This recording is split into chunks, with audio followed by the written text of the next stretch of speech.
사랑이 많으신 하나님 아버지, 감사합니다. 오늘 하루 가운데 주님께서 임마누엘 되어 주셔서 우리의 삶의 곳곳에 주와 동행하게 하시고, 또 이 저녁에 함께 기쁨의 교회의 한 공동체로서 교회에 대하여, 주님의 몸된 교회에 대하여 다시 한번 생각하며, 또 우리가 주와 함께 걸어간다는 것이 무엇인지를 또 말씀을 통해, 또 이 귀한 클래스를 통해 배우게 하심을 주님 감사합니다. 아멘.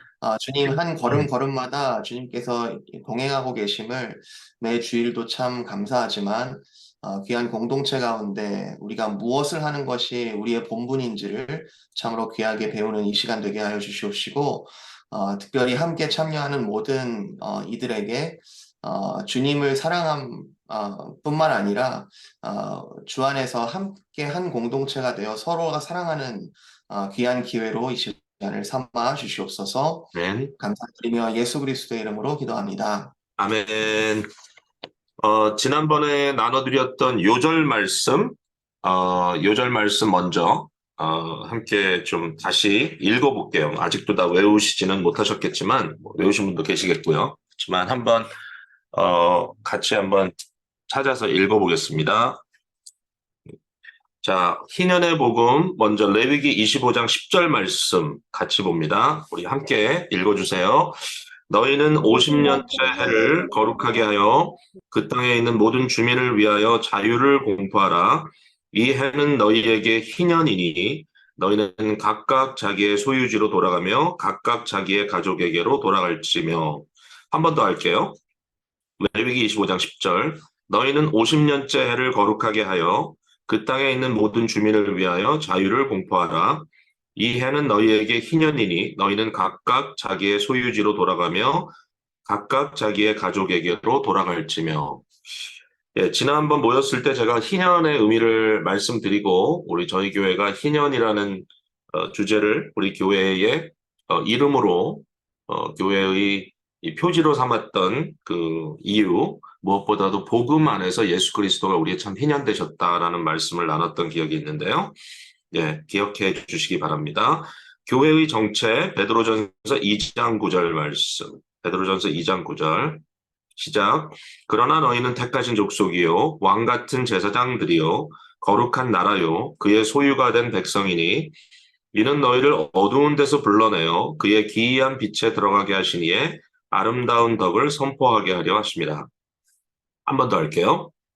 그러나 너희는 택하신 족속이요 왕 같은 제사장들이요 거룩한 나라요 그의 소유가 된 백성이니 이는 너희를 어두운 데서 불러내어 그의 기이한 빛에 들어가게 하시니에 아름다운 덕을 선포하게 하려 하심이라.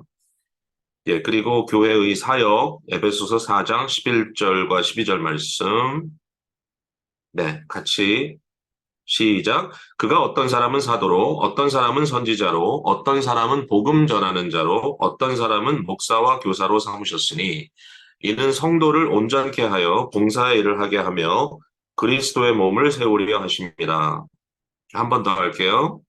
그가 어떤 사람은 사도로, 어떤 사람은 선지자로, 어떤 사람은 복음 전하는 자로, 어떤 사람은 목사와 교사로 삼으셨으니 이는 성도를 온전케 하여 봉사의 일을 하게 하며 그리스도의 몸을 세우려 하심이라.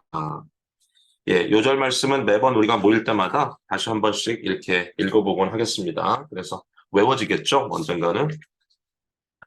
제가 오늘은 스크린 쉐어를 하면서 PPT를 좀 사용을 해볼까 해요. 그래서 이게 잘 돼야 될 텐데, 예, 여러분 얼굴을 제가 다 보기는 힘들겠지만 가보겠습니다.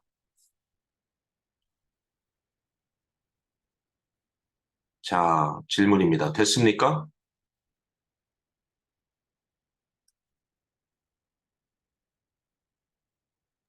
네, 됐습니다, 목사님. 넘어갑니다. 어, 제 능력으로는 뒤로는 넘어가는데 앞으로는 안 가네요. 이거 어떡하죠? 뭐가 문제일까요?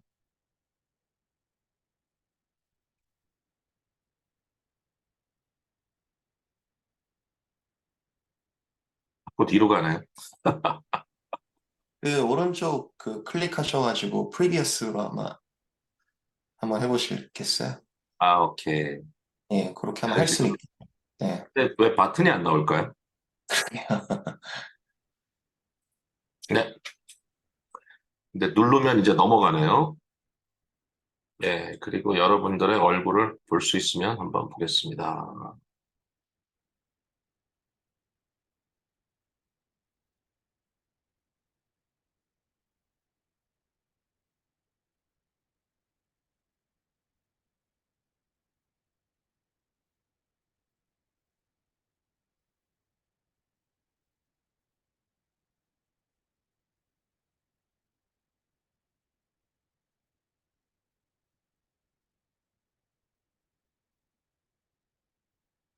아, 스크린이 두 개가 있으니까 한쪽에는 여러분 얼굴을 다 볼 수가 있네요. 문제는 동시에 두 스크린을 제가 보기엔 좀 어렵겠죠? 오케이. 그러면 이거는 풀 스크린으로 가도 되겠습니다. 괜찮으신가요? 지금 되는 건가요? 네, 좋아졌습니다. 더. 오케이. 오케이. 그러면은 제가 파워포인트를 넘기면서 해볼게요. 그 실제로 파워포인트는요. 여러분이 가지고 계신 교재하고 크게 차이는 없어요. 내용 자체는. 그렇지만 아무래도 그 온라인 강의를 하니까 PPT가 좀 더 집중력이 있는 것 같아서 한번 시도를 해봤습니다. 제가. 잘 되겠죠? 네, 한번 해볼게요. 오늘은 사회권리 제1번 예배하는 공동체인데 뭐를 좀 기억을 하셔야 되냐면 이제 지난주에 저희가 나눴던 교회의 두 가지의 형태가 있죠. 예, 하나는 모이는 교회, 두 번째는 흩어지는 교회. 그래서 모이는 교회에 우리가 적어도 세 가지의 역할이 있다라고 말씀을 드렸습니다. 첫 번째가 예배고요.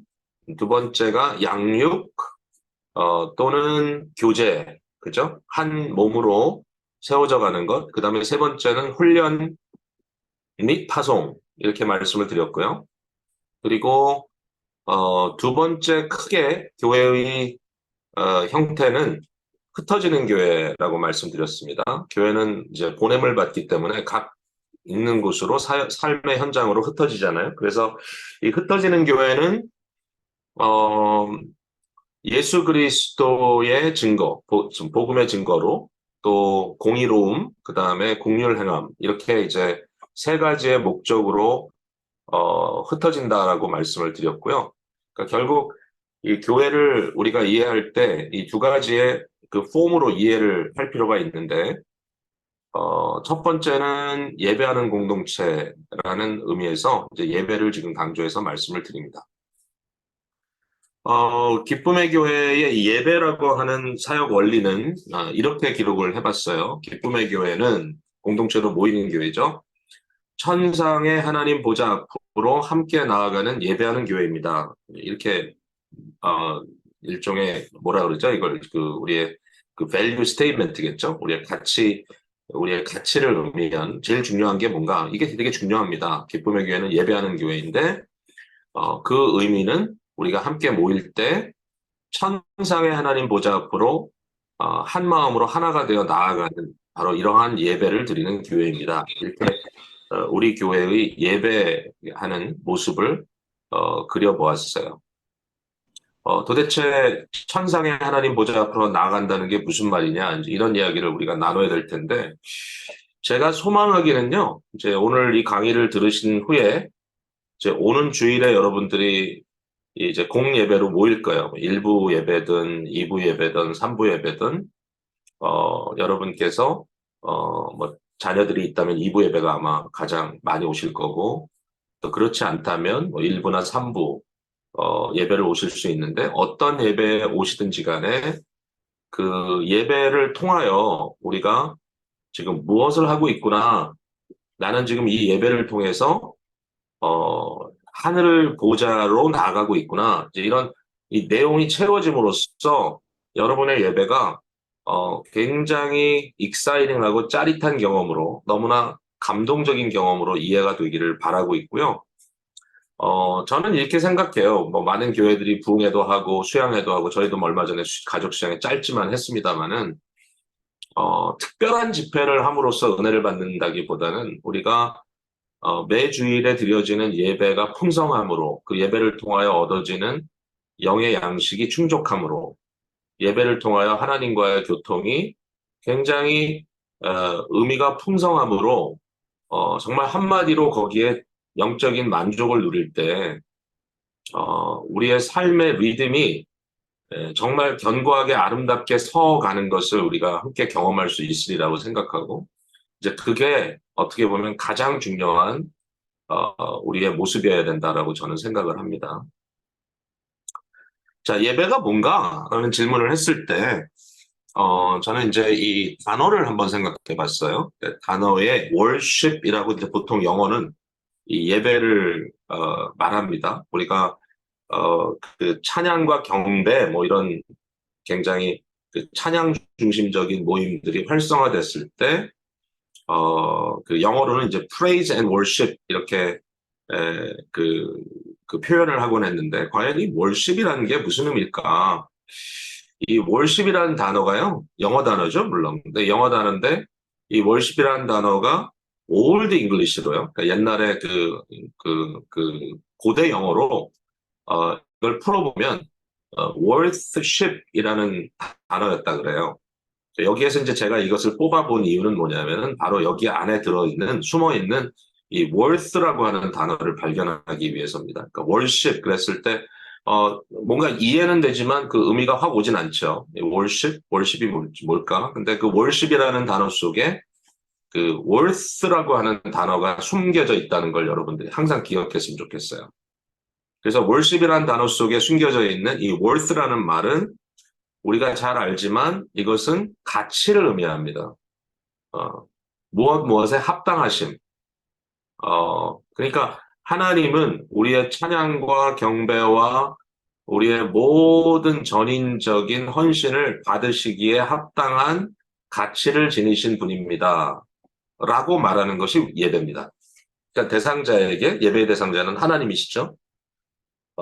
하나님께 당신은 나의 모든 것을 받으실 만한 가치를 가지고 계신 분입니다. 당신에게는 이 worth가 있습니다. worth. 제가 그 쉘렌즈라고 하는 C.S. 루이스가 노년에 만난 조이 데이빗맨이라고 하는 여인과 그 어떻게 결혼하게 되었는가 하나의 영화로 만들어졌었습니다. 이게 앤토니 홉킨스와 데보라 윙어라고 하는 유명한 이제 지금은 다 이제 옛날 배우긴 하지만 이 유명한 배우가 열연을 했던 영화인데요. 그 두 분이 이제 중장년의 모습으로. 근데 그때 이제 그 조이 데이빗맨이라고 하는 여인이 C.S. 루이스를 만나기 위해서 영국에 찾아왔다가 사실은 미국의 굉장히 그 어려운 정치적인 상황 때문에 망명, 일종의 도피를 온 그러한 상태였는데 이 여인이 비자가 만기되면서 미국으로 돌아갈 수밖에 없는 그런 상황이 되었을 때 C.S. 루이스가 정말 주위 사람들이 좀 샤크를 받았죠. 말 그대로 합법적인 결혼을 해줬습니다. 근데 결혼이라는 게 이게 어떤 개념은 계약 결혼 같이, 그러니까 실제로 결혼을 한 게 아니라 비자를 만들어주기 위해서 영국 시민이신 C.S. 루이스가 미국 시민인 이 조이 데이빗맨과 사실상 페이퍼상의 결혼을 했던 겁니다. 두 사람 사이는 사실은 연인이라기보다는 이제 친구였는데요. 지적으로 굉장히 통하는 바가 있었던 거죠. 근데 이제 뭘 발견하냐면 이제 여인이 이 본에 뼈에 암이 있다는 게 이제 발견이 되고 이 암이 몸으로 퍼지면서 결국은 이제 죽음 앞에 가게 되는데 그 병상에서 죽기를 기다리고 있는 이 여인에게 이제 C.S. 루이스가 어떤 감정을 느끼냐면은 이 여인이 이렇게 내 곁을 떠난다면 내가 살 수 없을 것 같다라고 하는 그러한 애절한 그런 어떤 이 마음의 사랑을 느끼는 거죠. 근데 사실 사랑도 사랑이지만 당시에 이제 영국은 가장 인간에게 비극적인 순간이 병원에서 죽는 거라래요. 왜냐하면 병원이 그만큼 아주 허접했던 것 같아요. 그 시대도 지금과는 좀 다른 거죠. 그래서 이제 이 여인을 내가 병원에서 죽게 할 수 없다. 내 집으로 데리고 와야 되겠다. 근데 내 집으로 데려오는 가장 이 크리스찬다운 방법은 뭐였냐면은 이제 그 여인과 함께 진짜 하나님 앞에 결혼을 하는 거였습니다. 이제 아내로 삼고 이제 여태까지는 그냥 합법적으로 부부였지만 이제는 진정 하나님 앞에서 부부가 돼서 지금 병상에서 죽어가는 이 여인을 내가 집에 데려다가 마지막 날을 보내게 하겠다. 근데 스토리가 재밌게 전개가 되죠. 결국은 이제 결혼을 하는데 병상에서 결혼을 하게 되고 병실에서 그 병실에서 이 C.S. 루이스가 이 조이 데이비맨에게 고백하는 말이 있어요. 그때 그 대사를 제가 다 갖고 있지는 않지만 그때 제가 깜짝 놀란 게 굉장히 시적인 고백이죠. 그 고백 속에 무슨 말이 있냐면 내가 나의 전 존재를 다하여 당신을 사랑합니다. 그 love라는 말을 한 다음에 마지막에 뭐라고 하냐면 with all myself 내 모든 자아를 가지고 I worship thee 내가 당신을 예배합니다. 이렇게 말하는 대사가 있어요. 제가 굉장히 깜짝 놀랐어요. 전율을 느꼈던 적이 있는데 물론 그 말은 하나님을 섬겼던 루이스가 하나님이 아닌 그 여인을 우상으로 삼았다 그런 의미라기보다는 사랑이라는 것을 이제 총체적으로 설명할 때 이 여인이 그만한 가치가 있음을 나의 인생을 다 드릴 만한 평생 배출러로 살았던 이 사람이 56세, 57세가 되어서 이 여인을 만났는데 병실에서 죽어가는 여인 앞에서 당신은 나에게 이만한 가치를 가진 사람입니다라고 이 월십이라는 단어를 거기에 썼던 기억이 나요. 결국 이제 그 여인과 결혼을 하게 됐는데 놀랍게도 암이 났어요. 기적으로. 근데 4년 후에 그 암이 다시 재발이 돼서 결국 죽죠. 그렇지만 4년이라고 하는 루이스의 인생에 가장 행복한 시간을 보냈다. 이제 이런 이야기가 나오는 그런 스토리인데요. 이 월십이라는 단어 속에 이 worth라고 하는 말을 여러분들이 꼭 기억해 주시기 바랍니다. 제가 이 스토리텔링을 한 이유는 바로 그걸 여러분이 기억하라고요. 당신은 나에게 최고의 가치를 지닌 사람입니다. 오늘 부부가 계시면요. 오늘 밤에 잠자리에 들기 전에 서로 한번 고백하면 어때요? 내가 당신을 월십합니다. 내 모든 것으로. 그 말은 당신은 나에게 나의 모든 것을 드릴 만한 가치를 지닌 사람입니다. 이렇게 이제 고백을 하는 겁니다. 자, 그럼 하나님의 무한한 가치는 과연 뭘까요? 하나님은 어떤 의미에서 가장 가치를 지니신 분일까요? 존재 자체가 그러신데요. 우리가 하나님께서 하신 일을 두 가지로 보통 설명합니다. 하나님이 인간에게 대하여 인간과 관계하여 하신 일이 뭐냐 했을 때 첫 번째 하나님은 창조하셨습니다. 창조주 하나님. 근데 그 말은 뭐냐면 우리라고 하는 존재는 이제 피조물이고 하나님은 조물주잖아요. 만드신 분이잖아요. 그렇다면 우리가 가지고 있는 모든 것, 우리의 모든 것들은 하나님으로부터 왔다라고 이렇게 하나님을 인정하는 거죠. 그러니까 모든 것이 주로부터 왔어요. 그 다음에 그 하나님은 창조주 하나님이실 뿐 아니라 그가 창조하신 인간이 타락함으로 피조 세계가 타락이라는 비극에 빠졌을 때 그것을 구원하시고자 이미 작정하시고 그 구원을 이루어 주신 바로 구원자 하나님이에요. 그래서 하나님이라고 하는 이 하나님을 이해하는 것이 이제 신학이라고 하는데 신학에는 두 가지 기둥이 있습니다. 이 두 가지 기둥인데 하나는 창조주 하나님이라는 기둥이고 두 번째 기둥은 구원자 하나님이라는 기둥입니다. God the Creator, God the Redeemer. 그래서 이 두 가지의 기둥을 통하여 우리는 하나님을 이야기하는 거예요. 이 무한한 하나님의 가치는 이 두 가지 측면에서 나타납니다. 자, 요한계시록 4장 11절에 보면 이런 말이 있어요. 우리 주 하나님이여 영광과 존귀와 권능을 받으시는 것이 합당하오니 worth입니다. You are worthy of glory, honor, power 이렇게 이제 써 있어요. worth 우리의 모든 것을 통하여 하나님이 우리로 인하여 영광과 존귀와 권능을 받으시는 것에 합당한 분입니다. 왜 그렇습니까? 주께서 만물을 지으신지라 당신이 모든 것을 만들었습니다. 만물이 주의 뜻대로 있었고 또 지으심을 받았나이다 라고 이제 고백하고 있어요. 이게 요한계시록 4장에 나오는 유명한 예배 장면인데요. 사도 요한이 하늘로부터 들려지는 음성을 듣죠. 이리로 올라오라는 음성을 들었을 때 하늘문이 열린 것을 보았어요. 그래서 그리로 올라갔어요. 들려 올라갔어요. 올라가서 보니까 하나님 보좌가 이렇게 펼쳐 있고 그 위에 무지개가 있고 밑에는 황옥처럼 아주 큰 이 바닥이 펼쳐 있고 양옆에 24장로가 보좌에 앉아 있고 그리고 모든 생물들이 그 옆에 서서 하나님을 찬양하는 모습을 이렇게 보게 됩니다. 그때 나온 말이 바로 이 얘기죠. 왜 그 순간에 하나님의 창조주 되심을 찬양했는지는 우리가 조금 이따 볼 수 있어요. 어쨌든 이 예배는 지금도 계속되고 있는 천상의 예배입니다. 그 다음에 또 이제 그 예배 말이 이제 계속 나와요. 그 예배, 요한계시록 4장도 예배, 요한계시록 5장도 예배, 요한계시록 7장도 예배.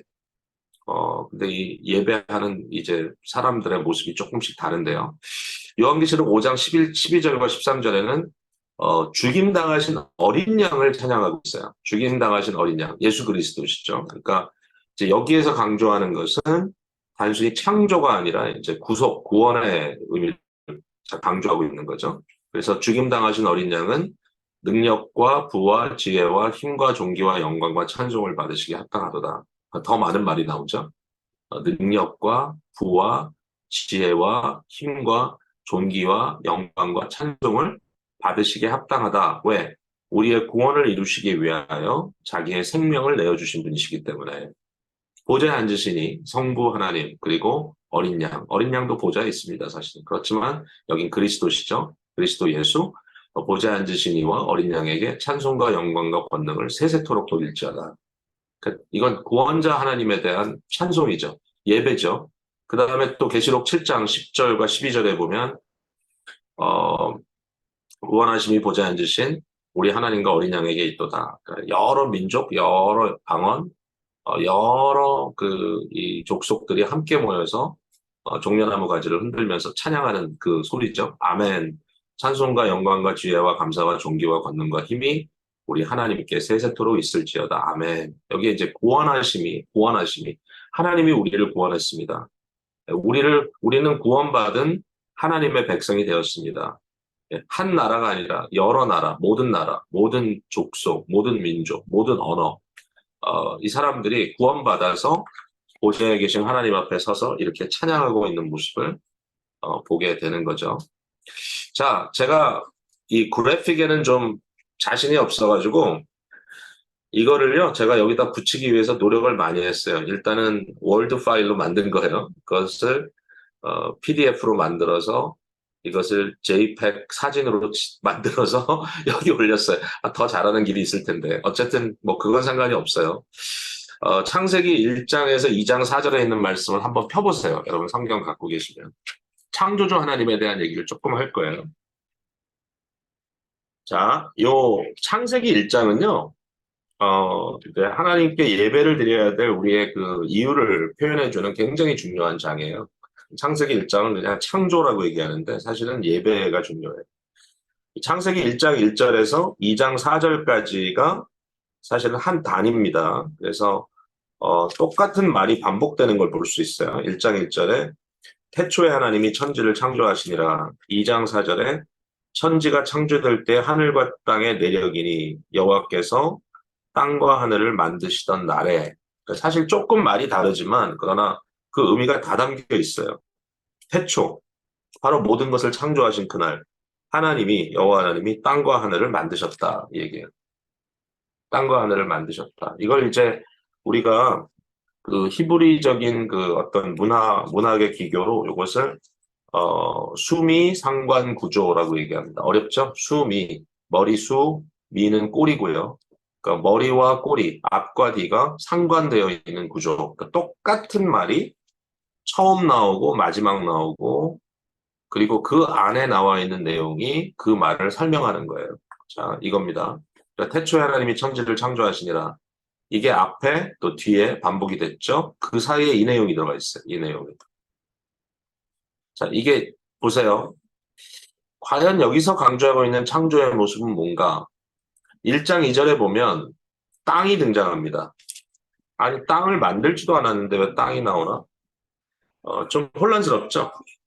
그렇지만 땅을 얘기하고 있어요. 땅이 혼돈하고 공허하며 그랬습니다. 땅이 혼돈하고 공허하며 창조 이전의 모습을 설명하는데 거기에 이제 땅이라는 게 언급은 되지만 여기에 혼돈과 공허라는 말이 무슨 뜻인지를 알면 이 땅이라는 것은 개념적으로 설명되고 있지만 그러나 사실상 없는 것과 마찬가지다. 없는 것이다라고 이렇게 설명할 수 있는데요. 여기에 이제 혼돈이라고 하는 단어는 토후라고 하는 이제 히브리어고요. 공허라고 하는 단어는 보후라고 하는 단어입니다. 그러니까 단어가 sound alike예요. 그러니까 토후, 보후. 굉장히 재밌어요. 근데 이 토후라고 하는 단어의 의미는 형태가 없다라는 뜻입니다. 틀이 없다. 그러니까 이걸 영어로 하면은 이해가 되죠. formless. 폼이 중요하잖아요. 폼이 없으면 아무것도 안 되잖아요. 그러니까 운동은 사실은 처음에 폼을 만들면 그 폼 안에 조금만 이렇게 자세 변형을 통해서 그 폼을 통해서 운동이 되죠. 심지어는 특별히 이제 뭐 공을 다루는 운동이라든지 이럴 때는 뭐 여러분 골프 치는지 모르겠지만 제가 골프는 잘 모르지만 골프를 잘 못하지만 그러나 많은 분들이 하는 얘기를 들었어요. 골프는 폼이 중요하다. 폼을 만들어야 된다. 그 어떤 폼 안에 딱 돌아갈 때 공이 맞으면 항상 정확하게 같은 방향으로 나갈 수 있는 즉 그러한 것이 있는 거죠. 사실은 폼이 바뀌는 게 아니라 체가 바뀌는 거예요. 골프는 재밌어요. 그래서 저는 못하지만 뭐 그거 외에 뭐 야구도 폼이 필요하고 축구도 폼이 필요하고 사실 폼이 엉망이면 잘 못하는 겁니다. 그렇잖아요. 달리기도 폼이 필요하고 몸의 자세가 올바르지 않으면 사실은 잘 달릴 수가 없어요. 그래서 폼이 되게 중요해요. 이건 틀이에요, 틀. 그 다음에 보호라는 말은 뭐냐면은 속이 비었다라는 뜻입니다. 공허하다, 내용이 없다. 영어로는 empty예요, empty. 그래서 NIV나 다른 성경을 보면 The earth was formless and empty. 땅은 폼도 없고 내용도 없었다. 땅은 혼돈하고 공허했다. 자, 그러면 이제 뭐 땅이 있는 거냐라는 질문을 하게 되죠. 자, 제가 여기 컵이 있습니다. 컵이. 이 컵에요. 이 컵 자체는 폼입니다. 폼. 그러면 뭐가 내용이죠? 이 안에 담겨져 있는 물입니다. 물과 컵이 있을 때 우리는 이것을 폼도 있고 물도 있다라고 얘기하겠죠. 근데 만약에 물도 없고 컵도 없으면 과연 있는 건가요? 없는 건가요? 아무것도 없는 거죠. 그렇죠? 그 개념만 있는 거죠. 아, 이런 것이 있을 수 있겠구나. 근데 그것이 있기 위해서는 뭐가 있어야 되느냐? 틀이 있어야 되고 그 안에 물이 담겨야 되는 거죠. 지금 비었습니다. 물이 없어요. 그러니까 이거는 폼은 있는데 empty예요. 그러나 이 창조가 되는 과정을 통해서 폼도 생기고 내용도 생기는 겁니다.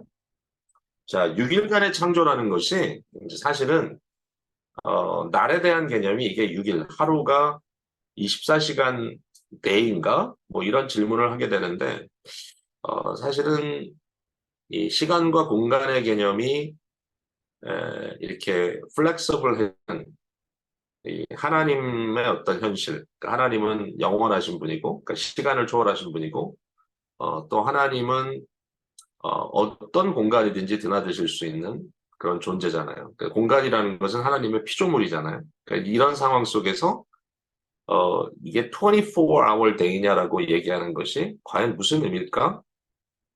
또 해와 달과 별이 넷째 날에 창조가 됐다면 오늘 우리가 알고 있는 이런 24시간이라는 조화가 과연 여기에 중요할까? 그러니까 저는요, 제 생각에는 하나님께서 24시간 6일 동안 온 우주를 창조했다고 하셔도 거기에 대해서 전혀 사실상 마음에 부담은 없어요. 왜냐하면 기적의 하나님을 믿고 하나님의 말씀이 모든 것을 가능케 한다고 저는 믿기 때문에 초자연주의를 믿기 때문에 그러니까 절대로 기적을 믿지 못하는 것이 아니고 단 이 문학적으로 문서적으로 창세기 1장이 우리에게 가르치려고 하는 내용이 뭔가라고 들여다봤을 때 이것은 어떤 과학적인 순서를 얘기하는 게 아니라 훨씬 더 신학적이고 주제적인 내용을 담고 있다라고 저는 생각이 돼요. 이건 저만의 견해는 아닙니다. 굉장히 중요한 견해입니다. 근데 딱 들여다보니까 뭘 발견하냐면은 첫째 날, 둘째 날, 셋째 날에 하나님께서 틀을 지으셨다는 걸 볼 수 있어요. 그래서 첫째 날에는 이게 하나의 이제 프레임입니다. 프레임, 윈도우입니다. 지금 제가 보여드리는 것처럼 6개의 프레임, 6개의 윈도우가 있어요. 6개의 틀이 있는데 첫째 틀, 둘째 틀, 셋째 틀에는 하나님께서 빛이라는 것과 어두움이라는 것을 나누셔서 폼을 만드십니다. 이것을 낮과 밤이라고 이제 부르고 있고요. 그 다음에 두 번째는 공중 또는 대기, 이걸 하늘이라고 부르기도 하는데요. 그것과 아래 물, 위의 물과 아래 물을 나누죠. 그러니까 대기와 바다를 나누는 그런 걸 볼 수 있고요. 셋째 날에는 바다 가운데서 땅이 드러나는, 땅을 만드시는, 땅이 드러나도록 하는. 그래서 이제 요 세 가지를 보면 빛의 영역과 어둠의 영역이 나눠지고, 공중 또는 대기의 영역과 아래 물의 영역이 나눠지고, 그 다음에 땅이라는 영역이 나눠집니다. 그래서 여기에 폼이 생기잖아요. 그래서 이 세 가지의 이 프레임이 거기 있다면, 그 다음에 넷째 날, 다섯 번째 날, 여섯 번째 날이라고 그려져 있는 곳에 이 앞에 만들어진 폼을 채우는 내용들이 들어간단 말이죠. 그래서 넷째 날에는 첫째 날과 매치가 됩니다. 낮을 주관하는 해와 어두움, 밤을 주관하는 달과 별을 만드셨다. 굉장히 시적이고 굉장히 주제적인, 상징적인 그런 의미를 지금 말하고 있죠. 그러니까 여기에 결국 해는 낮을 주관하고 달과 별은 밤을 주관한다. 이제 이런 의미를 갖게 되겠고요. 그 다음에 다섯 번째 날은 대기, 공중에 날아다니는 새들. 그 다음에 바다에 많은 물고기들. 그래서 앞에 만들어 놓은 그 틀 안에 내용을 넘치도록 채우시는 하나님의 역사를 본단 말이죠. 여러분 성경책 갖고 있으니까 제가 거짓말 안 하는 거 알 거예요. 그 다음에 여섯 번째 날에는 땅 위에 다니는 모든 생물, 모든 동물을 만드셨어요. 살아있는 그 존재들을. 그래서 땅 위에 있는 생물들이라고 제가 이렇게 표현하고 있는데, 바로 이와 같은 것들을 통해서 하나님께서 혼돈을 막으시고 혼돈을 멈추시고 땅이라고 하는 어떤 개념이 실제로 틀을 가질 수 있도록 만드셨고, 그러니까 우주를 만드신 거죠. 그 다음에 그것을 채우시는 이런 모습을 볼 수 있다는 거죠. 그러니까 이건 인간의 관점에서 하나님께서 인간이 지금 경험하고 있는 지금 인간의 존재가 딱 태어나서 이 우주에서 하나의 이 인터랙티브한 존재로 이것을 보고 만지고 느끼면서 살아갈 때 볼 수 있는 그 상황을 이렇게 설명해 주셨다는 거죠. 뭐 이걸 가지고 천문학을 한다든지, 뭐 이걸 가지고 뭐 물리학을 한다든지, 이걸 가지고 생물학을 한다든지 이런 의미보다는 그러니까 창세기 1장은 과학책이 아니라 창세기 1장은 하나님과 인간의 관계, 피조물과 창조주와의 관계, 또 하나님이 인간을 창조하실 때 어떤 형태로 무엇을 위하여 창조하셨는가를 보여주기 위한 굉장히 신학적인, 굉장히 주제적인 그러한 내용을 담고 있다고 보시면 돼요. 마지막에 여섯 번째 날이지만 마지막에 하나님께서 창조하신 것은 사람이었습니다. 사람. 하나님께서 너무 재밌습니다. 그 앞에 새를 만들 때나 물고기를 만들 때나 동물을 만들 때는 뭐라고 하셨냐면은 모든 것을 그 종류대로 그러니까 25, 예를 들면 이제 24절 25절을 한번 제가 볼까요? 하나님이 이르시되 땅은 생물을 그 종류대로 내되 가축과 기는 것과 땅의 짐승을 종류대로 내라. 그 다음에 25절에 하나님이 땅의 짐승을 그 종류대로, 가축을 그 종류대로, 땅에 기는 모든 것들을 그 종류대로 하나님 보시기에 좋았다. 이게 종류대로라는 말이 그 진화론적인 그런 디베이트 속에서는 이제 스피시스죠. 스피시스. 이걸 이제 얘기하고 있는 것으로 느끼는데, 그러나 단어에 여기에서 말하려고 하는 건 뭐냐면은 이런 거야. 한마디로 동물은 동물처럼, 그 다음에 곤충은 곤충처럼, 가축은 가축처럼, 새는 새처럼, 물고기는 물고기처럼. 그러니까 자기 종류대로 지었는데 뭐와 대조되는 건가 하면요. 26절이 중요해요. 26절이. 창세기 1장 26절. 하나님이 이르시되 우리의 형상에 따라 우리의 모양대로. 이게 충격적인 거예요. 자, 앞에 나타나는 모든 피조물은 각기 자기의 종류대로 만드셨어요. 그런데 인간을 만드실 때 하나님의 선언이 뭐냐면 우리의 좀 우리의 형상에 따라 우리의 모양대로. 그러니까 이 인간은 분명히 피조물입니다. 피조물이기 때문에 창조주는 아니에요. 그러니까 창조주 하나님과 인간 사이에는 넘을 수 없는 갭이 있어요. 넘을 수 없는 갭이 있어요. 예. 이건 마치 미술가와 그림과의 관계, 또는 작가와 작품의 관계, 그쵸? 셰익스피어와 햄릿의 관계. 그 관계의 어떤 그 갭, 존재적 갭을 뛰어넘을 수가 없어요. 그건 불가능해요. 그러니까 유일하게 피조물이 창조주를 알 수 있다면 창조주가 피조물에게 자기 자신을 보여줘야 돼요. 창조의 영역에서. 성경에 보면 그걸 계시라고 말해요. 그 다음에 하나님이 인간이 되셔서 인간사에 들어오셨다고 하는 기가 막힌 궁극적인 인격적 계시를 얘기하는 게 기독교예요. 어쨌든 창조주 하나님과 인간 사이에는 넘을 수 없는 갭이 있고 그걸 넘는 것은 유일하게 하나님 편에서 이니시에이트 할 수밖에 없는데, 그럼에도 불구하고 피조물인 인간을 단순히 다른 피조 세계의 생물과 같은 영역에 두지 않으시고 비슷한 점이 있어요.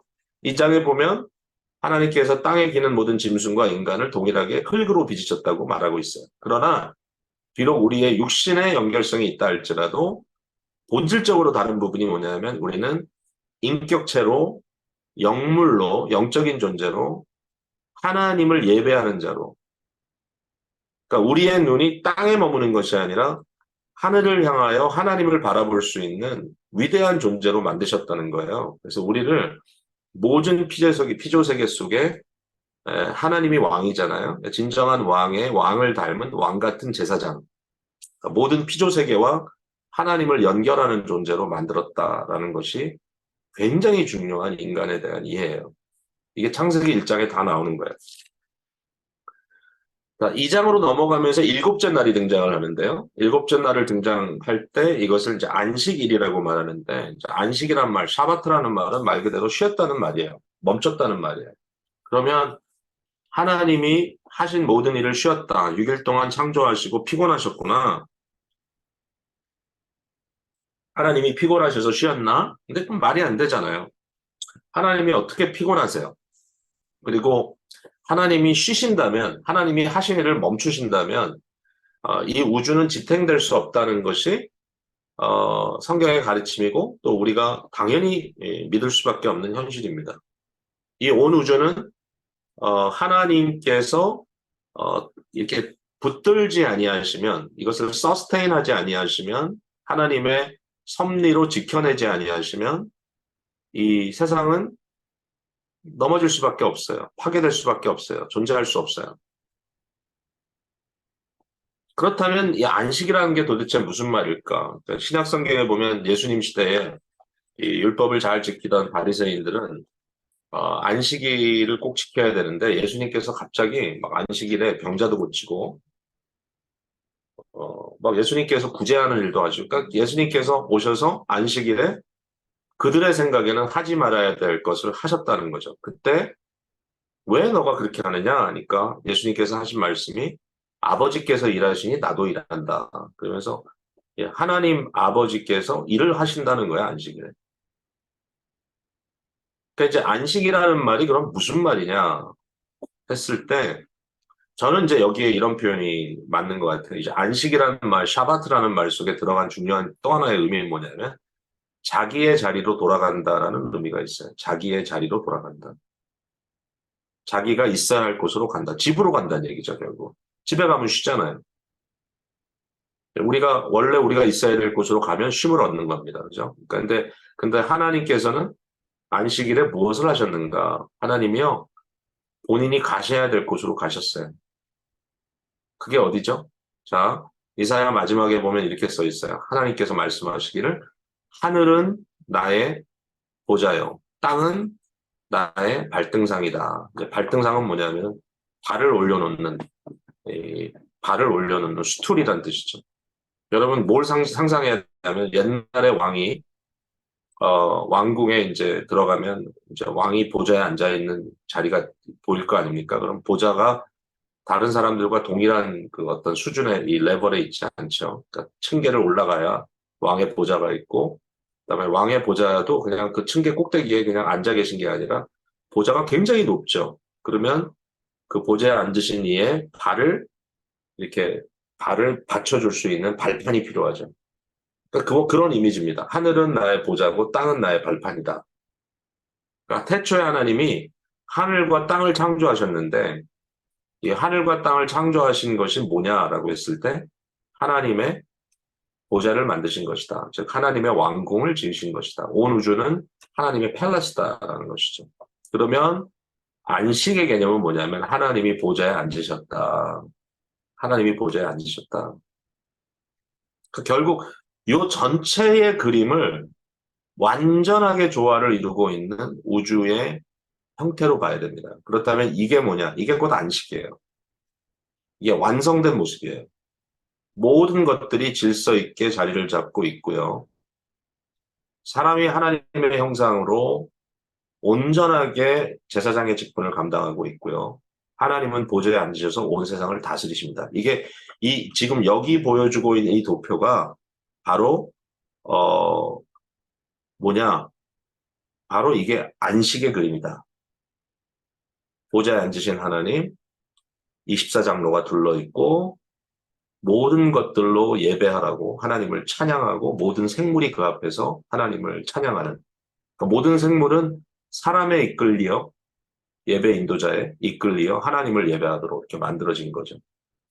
여러분 여기에 굉장히 많은 내용이 담겨져 있어요.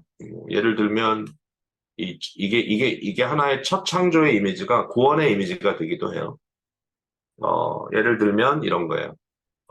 이스라엘 백성이 홍해를 가르고 애굽에서 탈출했습니다. 그때 이제 구원이라는 것은 뭐죠? 바다가 땅을 덮고 있는데 그 바다가 갈라지고 땅이 드러나죠. 그러니까 세 번째 날의 역사가 재현된 겁니다. 물 가운데서 땅이 드러나라. 그러니까 이걸 새 창조라고도 할 수도 있고 또 창조의 영역이 창조라고 하는 현실이 드러날 때 구원이 나타난다 이렇게 볼 수도 있는 거죠. 지금 제가 이거 컬서 움직이는 게 보이세요? 와, 좋네. 자, 그러면 이 둘째 날도 되게 재밌어요. 둘째 날도. 이게 그 대기와 바다의 나눠짐. 이것도 이제 카테고리를 딱 이렇게 정해가지고 경계를 정해준 거잖아요. 이 경계가 침범을 받는 때가 언제냐면요. 이 폭풍입니다. 폭풍. 바람과 바다가 뒤섞이는 순간. 경계가 모호해지는 순간. 예수님께서 갈릴리 바다에서 제자들과 함께 이렇게 가시는데 주무셨어요, 배에서. 갑자기 풍랑이 일어서 배가 이제 뒤집어질 그런 위기입니다. 그랬더니 제자들이 예수님을 깨웠어요, 급하게. 우리가 암만 해도 안 됩니다, 주여. 우리가 다 죽게 되었는데 주무시고 계시겠습니까? 그랬더니 주님께서 일어나셔서 바람과 바다야 잠잠하라. 그랬더니 요 나눠진 틀이 그대로 질서가 다시 생겼습니다. 그래서 이 대기의 영역과 물의 영역이 완전히 나눠지죠. 다시 말해서 심판은 이게 뒤덮이는 겁니다. 이 뒤덮임이 다시 온전한 질서를 잡게 되는 것. 여기에 구원이 나타나죠. 그러니까 예수 그리스도가 그 일을 하신 이유가 그거죠. 구원이 나타나도록. 이렇게 우리가 이해할 수 있고. 뭐 굉장히 많아요. 빛과 어두움도 그렇고. 이 모든 것, 이것이 질서가 잡히는 것. 자, 여러분 생각해 보세요. 사람이 참 예배자로 살아간다는 것은 하나님의 보좌 앞에 모든 피조 세계를 다스려야 되겠죠. 어떤 의미에서 어뷰스하는 게 아니라 영적인 의미에서 모든 피조 세계가 하나님을 대체할 수 없는 거죠. 하나님을 대신해서는 안 되는 거죠. 그러니까 여기가 하나님께 예배드려지도록 하는 겁니다. 이제 로마서 1장에 보면 예배가 망가지는 그 현상을 어떻게 설명하고 있냐면은 인간이 하나님을 이 피조 세계의 형상에 따라 하나님을 만들어요, 자기가. 그래서 짐승의 형상도 만들고요. 송아지처럼 예를 들면 그 황금 송아지 또는 물고기나 기는 곤충의 모습, 말도 안 되는 것들, 새의 모습, 해와 달 이런 것들을 하나님이라고 이야기하면서 도리어 여기에 머리를 숙인단 말이에요. 거꾸로 된 거죠. 반면에 하나님의 말씀은 듣질 않아요. 이게 언제부터 생겼죠? 피조물의 가장 간교한 자가 뱀입니다. 그러니까 뱀을 창세기 3장에서 뱀을 여기에 사탄이라고 안 해요. 뱀이라 그래요. 그리고 뱀을 뭐라고 설명하냐면 모든 하나님의 지으신 들짐승 중에 가장 간교하다. 그래서 여기에 뱀을 이 피조물의 대표로 삼는 거예요. 모든 이 하나님께서 만드신 짐승 중에 제일 간교한 자야. 대표자로 나타났어. 그래서 사람에게 나타나서 뭐라고 얘기하죠? 하나님이 동산의 모든 열매를 먹지 말라 하더냐? 말도 안 돼. 그건 아니지. 먹어야지. 근데 중앙에 있는 선악을 알게 하는 나무 열매를 먹지 말라고 했어. 그랬더니 이 뱀이 하는 말이 그래? 근데 내가 너희한테 비밀 하나 얘기해 줄까? 사실은 하나님이 너희를 의식하고 있어. 너희가 하나님처럼 될까 봐 하나님은 좀 불안하셔. 만약에 너희가 그 열매를 먹으면 너희의 눈이 밝아져서 하나님처럼 된다? 그랬더니 이 여인이 그 말을 듣고 순종해요. 그래가지고 뭐라 그러죠? 보암직도 하고 먹음직도 하고 지혜롭게 할 만큼 탐스럽기도 한 나무로 그의 눈에 비춰지게 됩니다. 그러나 그것은 이미 독립적인 판단이 아니에요. 이미 뱀의 말에 현혹됐어요. 이미 오피니언이 스웨이 됐어요. 그러니까 뭐예요? 사람이 뱀의 말을 들어요. 순종해요. 청종해요. 반면에 하나님의 말을 짓밟아요. 예배의 질서가 거꾸로 됐죠. 완전히. 이게 죄입니다. 예배의 반대말은 죄예요. 그러니까 예배라는 말, 오늘 제가 이제 우리 독서 클럽에서 이제 이런 얘기를 했습니다. C.S. 루이스도 그런 얘기를 했죠. 결국 뭐죠? 죄라는 건 뭐냐? 죄는 내 자신이 내 마음에서 신이 되는 것이다.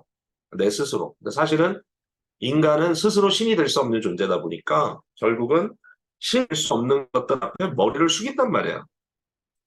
나를 구원해달라고.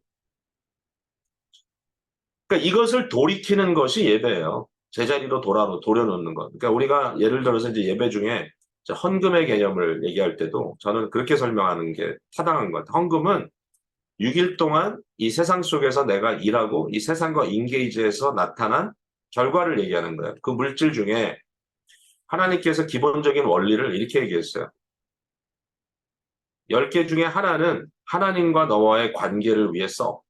그게 무엇이든지 간에 11조를 어떻게 어디다 내라. 저는 그게 중요한 게 아니라 내가 얻어진 순수한 수입의 일부 10%는 내가 그것을 세상 속에서 세상과 인조하고 세상을 누리고 세상에서 내가 필요한 걸 얻는 것으로 쓰지 말고 그 10개 중에 하나는 하나님과 나의 관계를 포스터하기 위한 하나님을 사랑하고 또 그 말 속에는 있죠.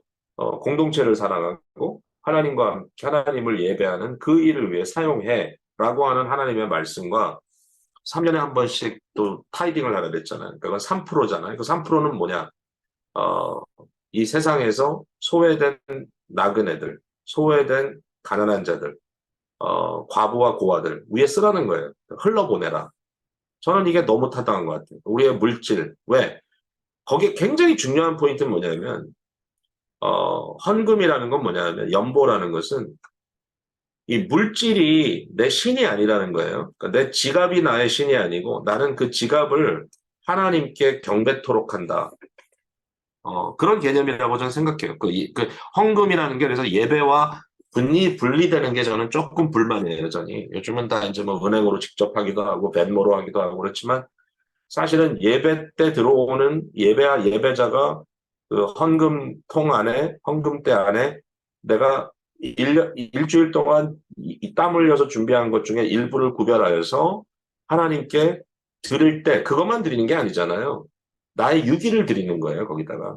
그러니까 내 지갑이 나의 하나님이 아니야. 지갑 앞에 절하는 게 아니라 이것을 끌어다가 하나님께 복종시키는 것. 이게 바로 헌금의 개념이다. 그게 예배 속에 들어가 있는 거예요. 그러니까 저는 모두가 좀 그렇게 생각하면 좋겠어요. 그러면 이제 뭔가 여기에 깊은 자유가 느껴지는 거죠. 자유가. 이거 없으면 난 못 사는데. 근데 그 중에 토큰이죠, 토큰.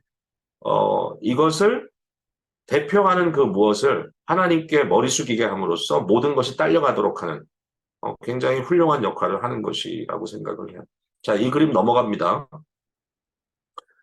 타락의 시작은 예배 실패로부터 아까 얘기한 대로 아담과 하와의 실패, 타락의 결과는 예배의 변질. 그러니까 예배가 이게 예배가 아닌가 엉망진창의 우상숭배고 정말 추접하고 말도 안 되는 왜곡이 벌어지고 있어요. 그러니까 인류의 회복은 참 예배의 회복이 되는 것이죠. 그래서 우리가 다시 왕 같은 제사장 예배 인도자의 자리로 회복되는 것. 그리고 구원의 목적도 예배의 회복이다. 여기에 전 파이퍼라고 하는 지금 은퇴하신 목사님, 미니소타에서 Let Nations Be Glad라는 책은 이제 선교에 대한 책인데 이제 이분이 강조하는 건 뭐냐면 선교는 결국 모든 사람들을 구원하고자 하는 하나님의 마음인데 그 구원의 목적이 뭐냐? 선교의 목적이 뭐냐? 결국은 모든 민족으로 하나님을 예배토록 하는 것이다. 그러니까 결국 목적은 예배인 것이죠. 자, 예배의 방법에 대해서 이제 몇 가지를 좀 얘기해 볼게요. 자, 시간을 제가 잘 좀 관리를 해야 되겠습니다. 우리는 6대1의 리듬 속에 산다고 생각해요. 참 재밌게도 우리가 살고 있는 현세 속에 6대1의 리듬이 잘 디파인되어 있어요. 7일이라는 날이 있고요. 창세기 1장과 같아요. 근데 그 중에 6일은 우리가 일을 하고요. 하루는 예배합니다. 그러니까 work and worship이죠. 그래서 6대1의 리듬인데요. 사실 미국에 사는 사람들은 또 이제 많은 복지국가에 사는 사람들은 6대1이 아니라 5대1대1이죠. 그래서 하루는 쉬어요, 또 우리가. 그 다음에 하루는 예배예요. 그러니까 좀 더 좋아졌어요. 근데 어쨌든 6대1의 삶의 리듬이 있어. 근데 이 6대1의 삶의 리듬 속에서 사실은 하루만이 아니라 전체 7일을 주관하시는 하나님의 권위를 인정하고 그의 말씀을 청종하는 거야. 이 리듬 속에서. 그래서 이 6이라고 하는 것은 매일 삶의 예배를 드리는 거예요. 로마서 12장 1절에 너희 몸을 하나님께 거룩한 산 제사로 드리라. 그랬죠? 이것이 너희가 드릴 합당한 영적 예배다. 합당한 예배다. 그러니까 이 삶의 예배는 매일 진행되지만 동시에 우리가 공동체로 모이기를 패하지 아니하고 함께 하늘 보좌로 나아가는 예배, 히브리서 10장에 나오는 그 예배의 이 공동체 예식으로서의 예배의 균형과 조화가 이루어지는 겁니다. 6대1의 조화. 그래서 모이는 교회 1이죠. 흩어지는 교회 6이죠. 이 균형과 조화가 이루어지는 것이 이제 예배의 방식인데요.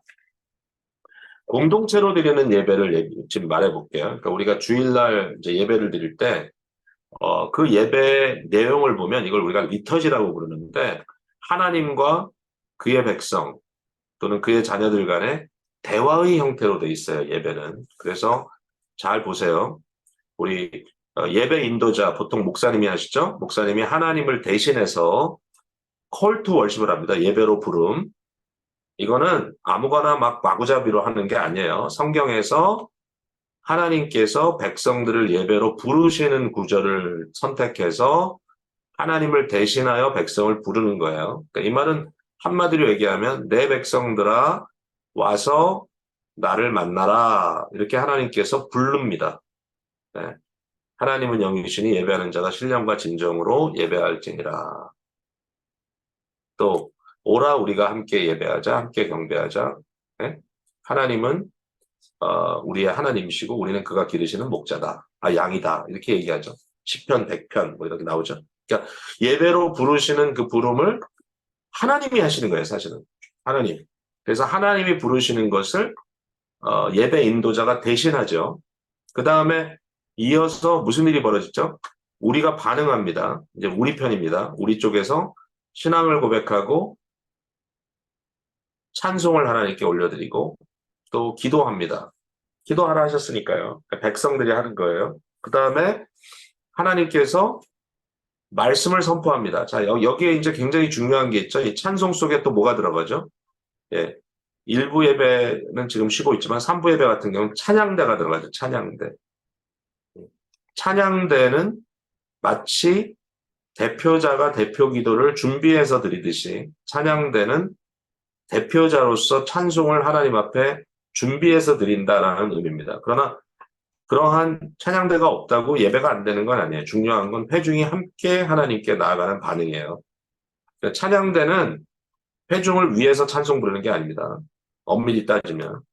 그러니까 우리가 찬양을 들을 때 듣는다 하지 말고 그러니까 우리 기쁨의 교회에서 참 잘하는 부분이 뭐냐면 찬양대가 찬양할 때 그 뒤에다가 꼭 가사를 PPT로 띄워줍니다.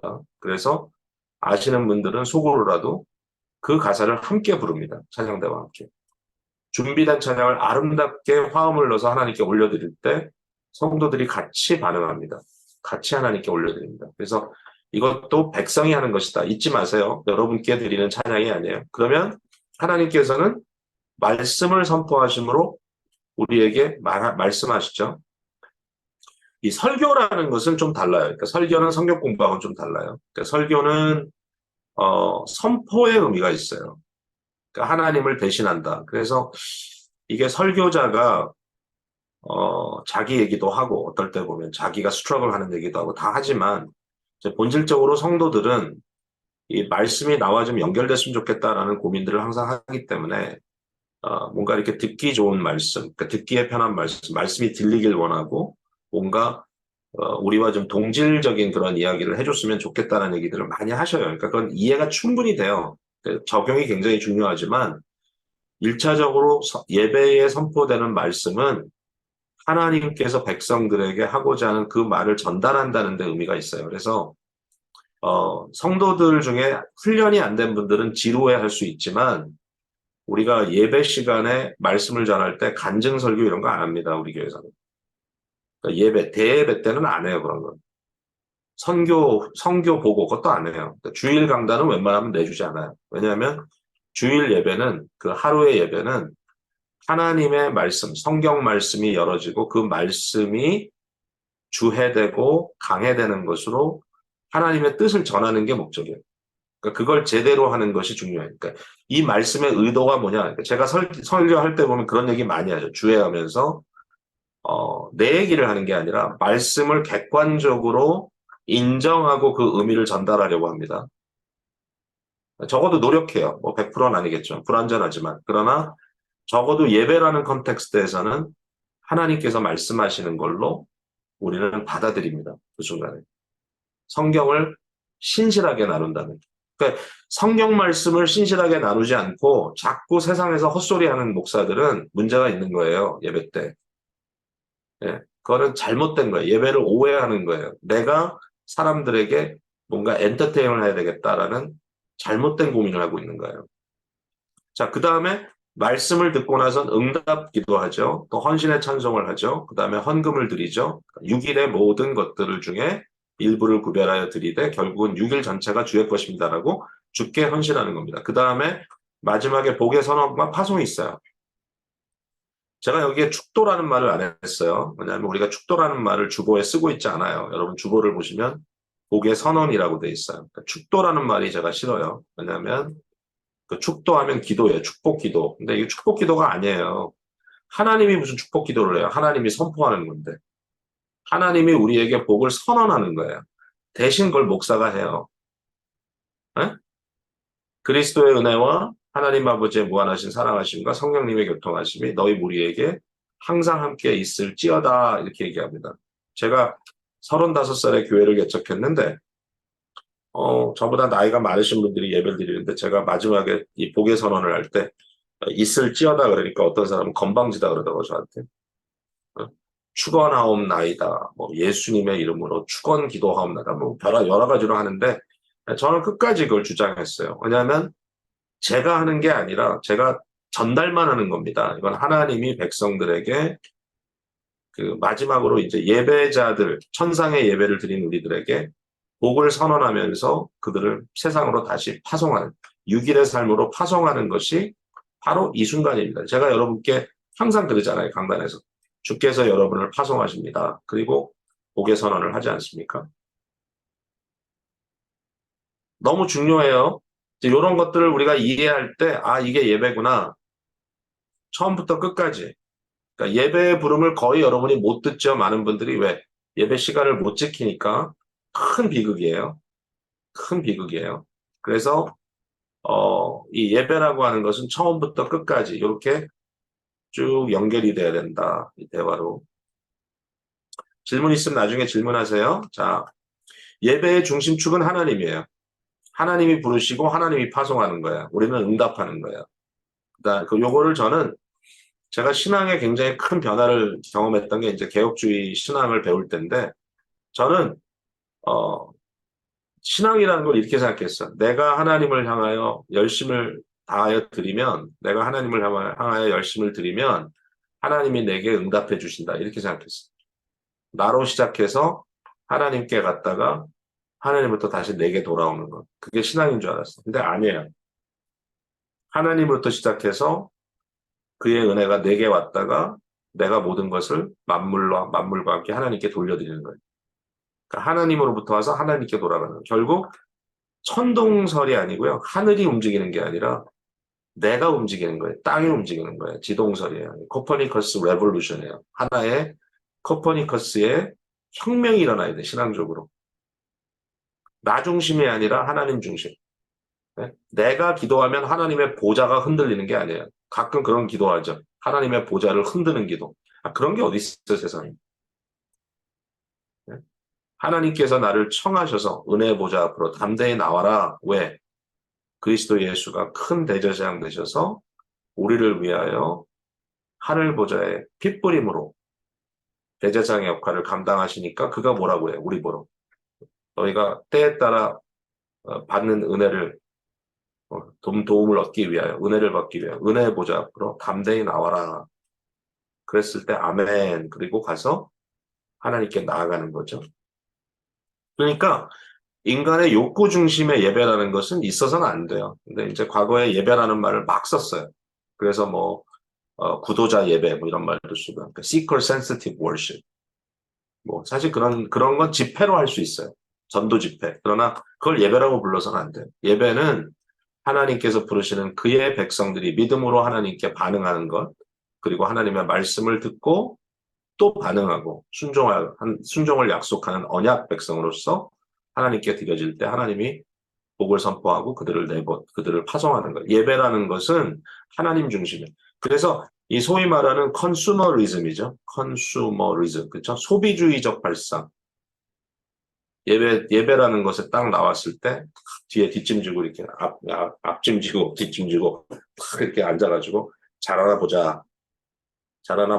entertain me. 굉장히 비참한 현실이 오늘날 교회 속에 많이 벌어지고 있다는 거죠. 예배가 변질되니까.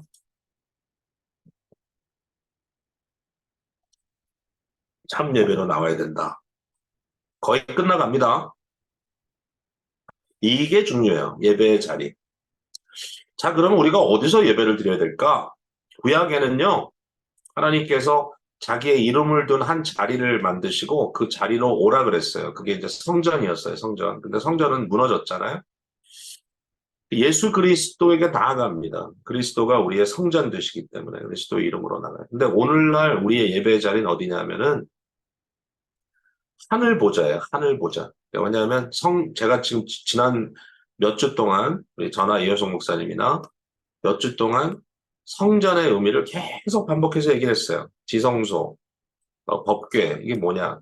모형인 거예요, 모형. 실제는 하늘에 있어요. 네. 하나님께서 시내산에서 모세에게 하늘의 성소, 하늘의 성전을 본딴 것을 만들라고, 모형을 만들라고 해서 텐트를 만들고 또 나중에 솔로몬이 건물을 지었어요. 그러나 그것은 모형일 뿐이에요. 더 이상 그 자리가 필요 없어요. 왜냐하면 우리는 우리의 대표자 되신 그리스도께서 이 땅에 있는 성전에 들어가지 않았어요. 땅에 있는 지성소를 들어가지 않았어요. 예수님께서 부활 승천하셔서 자기의 피를 가지고 하늘을 가르시고 하늘 보좌로 들어가셨단 말이죠. 그러니까 하늘 성전으로. 이제 예수님은 카피로 가신 것이 아니라 바로 실제로 가셨어요. real thing이에요. 그래서 우리도 예수 그리스도를 따라 이 예배를 어디로 가느냐? 하늘 지성소로 갑니다. 하늘 지성소로. 예배는 이 종말이라는 것을 제가 여기서 이제 쓰고 있는데, 요 종말이란 말과 안식이란 말을 연결시켜 생각해 보세요. 그러니까 창세기 1장에 나와 있는 그 안식의 완성, 요것이 결국 하나님의 나라가 완성된 완벽한 질서와 조화를 말하는 것인데, 그것이 지금도 하늘 지성소에 여전히 있다. 이게 무슨 얘기인가 하냐면, 하나님의 안식일은 히브리서에 다 나오는 얘기예요. 히브리서를 이걸 강해를 여러분이 나중에 한번 들어야 돼요. 히브리서에 다 나오는 얘기예요. 히브리서에 보면 하나님의 안식은 끝이 안 났다. 일곱째 날 안식하시고 여덟 번째 날 다시 일하러 나가신 게 아니라 하나님은 지금도 보좌에 앉으시고 하늘은 나의 보좌요, 땅은 나의 발등상이다 말하고 계신다는 거예요. 그 하나님께서 앉아 계신 하늘 지성소로 우리가 들려 올라가는 것이 예배의 자리다.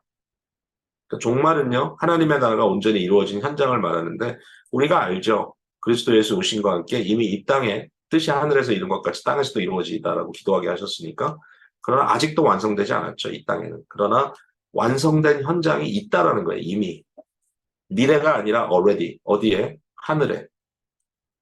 도대체 하늘이 어딥니까? 라고 말할 수 있지만 저도 여기입니다라고 말할 수는 없어요. 제가 잘 모르겠어요. 그렇게 말할 수 있을지 모르겠어요. 그러나 분명히 하나님의 보좌가 있고 부활 승천하신 그리스도께서 그 보좌 앞에서 자기의 피를 뿌리면서 우리를 위하여 중보하시는 바로 그 예배의 자리가 있어요. 이게 기가 막힌 얘기가 이제 나와요. 히브리서에 보면. 자, 제가 한번 읽어볼까요? 히브리서 12장 22절부터 나오는데요. 제가 한번 읽어볼게요. 그러나 너희가 이른 곳은 시온산과 살아계신 하나님의 도성인 하늘의 예루살렘과 천만 천사와 하늘에 기록된 장자들의 모임과 교회와 만민의 심판자이신 하나님과 및 온전하게 된 의인의 영들과 새 언약의 중보자이신 예수와 및 아벨의 피보다 더 나은 것을 말하는 뿌린 핀이라 그랬어요. 그러니까 우리가 이른 곳은 우리가 이른 곳, 우리가 믿음의 주 온전하게 하시는 그리스도를 바라면서 모이기를 패하는 어떤 사람들의 습관과 같이 하지 아니하고 오직 하나님의 이 마지막 그리스도의 오실 날이 가까워 올수록 더욱 또 서로 돌아보며 모이기에 힘써야 되는데 예배하라는 얘기죠. 그 예배의 자리가 어디냐? 하늘 보좌다.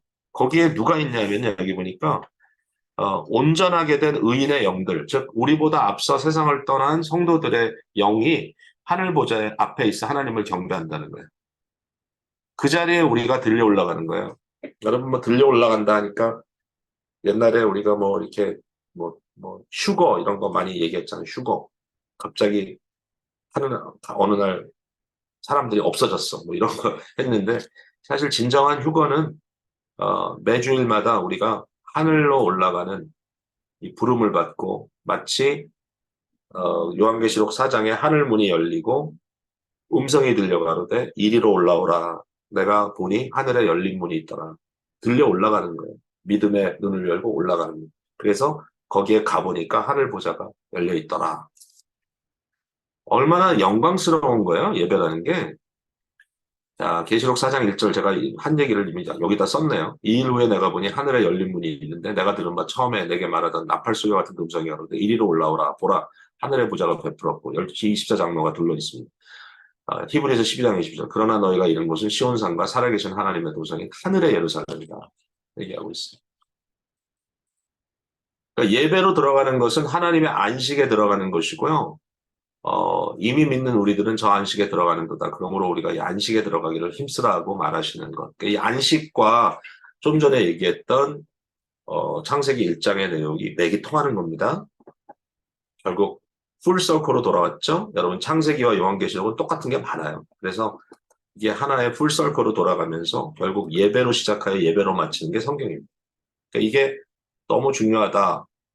여러분 저희 그 교회에서 이제 예배 때 그 대표 기도하는 분 계시잖아요. 대표 기도하는 분들 이제 집사님들과 장로님들이 주로 하시는데, 제가 이제 이분들에게 꼭 부탁하는 게 뭐냐면, 제발 기도할 때 주여 이곳에 오셔서 우리의 예배를 받아주십시오. 이렇게 우리께 기도하지 마라. 왜냐하면 뭐 우리가 뭐 예를 들어서 가정에 모였든지 어떤 성도들의 모임 속에 성령님 우리 가운데 오셔서 우리의 예배를 받으시고 우리에게 은혜를 주십시오. 말할 수 있어요. 말할 수 있는데 그러나 주일 예배는 훨씬 더 거대한 의미를 갖고 있다. 그래서 주여 이곳에 오셔서 우리의 예배를 받으시오 이러지 말고 반드시 이렇게 기도해라. 주여 우리가 오늘도 우리의 믿음의 눈을 열어 주의 부르심에 따라 하늘 보좌로 들려 올라가 영광 중에 계신 주님의 보좌 앞에 나아가 주께 경배합니다. 우리를 위하여 피 뿌려주신 예수 그리스도의 보혈의 피가 오늘도 하늘 성소에, 하늘 지성소에 우리를 위하여 뿌려주시니 믿음으로 주 앞에 나갑니다. 주님을 예배합니다. 말씀하옵소서. 예배를 인도하는 목사님도 컬트 월십을 이제 오프닝 프레어를 하잖아요. 기도 한번 잘 들어보세요. 누가 잘하나. 다 잘하십니다. 어떤 목사님도 주여 이곳에 임재하셔서 이렇게 기도 안 합니다. 우리 교회는. 가끔 흥분해서 이렇게 기도하는 분이 계실지 모르겠는데 그거는 이제 깜빡한 거고요. 적어도 우리의 이미지는 하나님이 이곳에 임재하는 게 아니고요. 그러니까 여기가 갑자기 건물 안이 무슨 예배 성소가 되는 게 아니라 세계 어디에 있든지 어디서 예배를 드리는 사람들이 모여 있든지 사실은 우리가 다 모든 나라, 모든 민족, 모든 언어, 모든 방언이 하나가 되어 하늘 보좌로 들려 올라가 예배하는 시간과 공간을 초월하는 이런 위대한 역사가 일어나는 그 현장에 우리가 참여한다라는 개념을 갖고 있는 것이죠. 그래서 삶이 예배다는 것도 중요하지만 이 주일 예배를 빠지는 거는 안 돼. 그래서 뭐냐면은 저희 교회에서 이게 주일 예배 빠지는 건 좀 답답해요, 저는. 근데 이 멤버십을 우리가 하잖아요. 이제 언약을 할 때 여러분이 중요하게 생각하는 게 뭐냐면 주일 예배는 맨데토리예요, 맨데토리. 생명을 걸고 지켜야 돼요. 만약에 여러분이 출타하잖아요.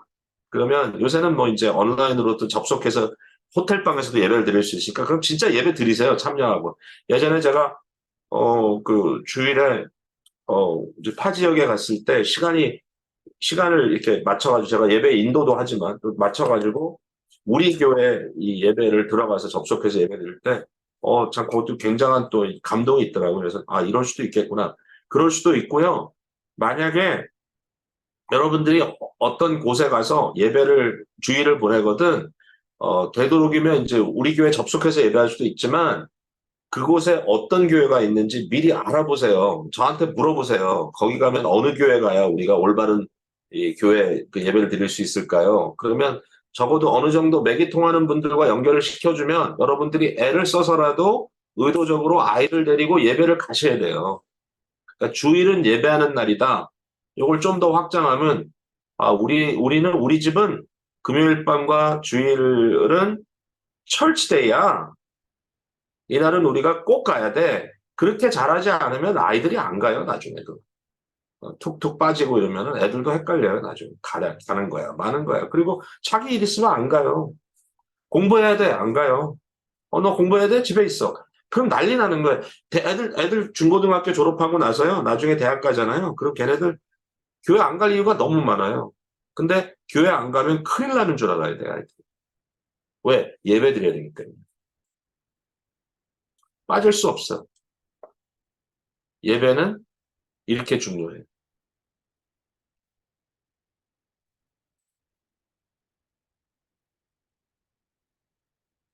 했어요, 저. 지루하셨나요? 자, 여러분, 이제 마이크 좀 켜고 얘기합시다. 네. 피드백을 좀 주세요. 혹시라도, 내가 오늘은, 요 부분이 좀 이해가 안 된다. 아니면, 요거, 나 오늘 굉장히 새로웠다. 네. 마이크 좀, 예, 뮤트 좀 키시고 한번 얘기 좀 해보세요. 네. 어떤 분들은 시키지 않으면 안 하더라고요. 말씀을 하셔야 퇴장을 하실 수 있으실 텐데.